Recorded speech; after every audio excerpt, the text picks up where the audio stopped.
Hi అండి. మీ పేరు? నా పేరు Rokkam Sivashankar Rayal, founder of Kapu youth force. So ఇవాళ ఈ ఐకాన్ బిజినెస్ ఈ ఐకాన్ నిర్వహిస్తున్నటువంటి దాంట్లో మీరు పాల్గొంటున్నారు. సో మీకు ఎలా అనిపిస్తుంది?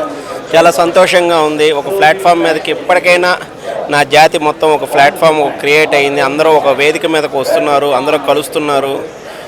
నాకు చాలా ఆనందంగా ఉందండి. అండ్ ఆల్మోస్ట్ 10 ఇయర్స్ అవుతుంది ఇది స్టార్ట్ అయ్యి. సో ప్రెసెంట్ ఈ 10 ఇయర్స్లో కూడా యూత్ బేస్గానే స్టార్ట్ అయింది. సో యూత్కి బిజినెస్ రంగంలో ఎలా ఎదగాలి, ఎలా డెవలప్ అవ్వాలి, ఎలా ముందుకు రావాలని దాని ప్రకారం. సో మీరు యూత్ గురించి ఏం చెప్తారు? యూత్కి ఇచ్చే సలహాలు ఏంటి? ఈ రోజుల్లో యూత్కి సలహాలను ఇచ్చే వాళ్ళు ఉన్నారు. But okay, hard work, honesty, అది సింపుల్. హార్డ్ వర్క్ చేస్తేనే ఏదైనా కష్టే ఫలి అన్నారు కదా పెద్దలు.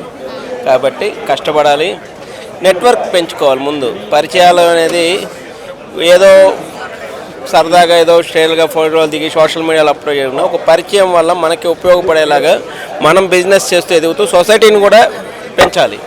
సో లోపల చాలా మంది పెద్దవాళ్ళు ఉన్నారు, వాళ్ళ స్పీచ్ కూడా వినే ఉంటారు. సో మీకు ఎలా అనిపిస్తుంది వాళ్ళ స్పీచ్? మీ బిజినెస్ ఐడియాస్కి ఏమైనా యూజ్ అవుతుంది? డెఫినెట్లీ అండి. ఇప్పుడు వాళ్ళవన్నీ కూడా డైమండ్స్ లాంటి మాటలు, ఆనిముత్యాలు. వారి ప్రతి మాట, వారు చెప్పే ప్రతిదీ కూడా వాల్యుబుల్లే.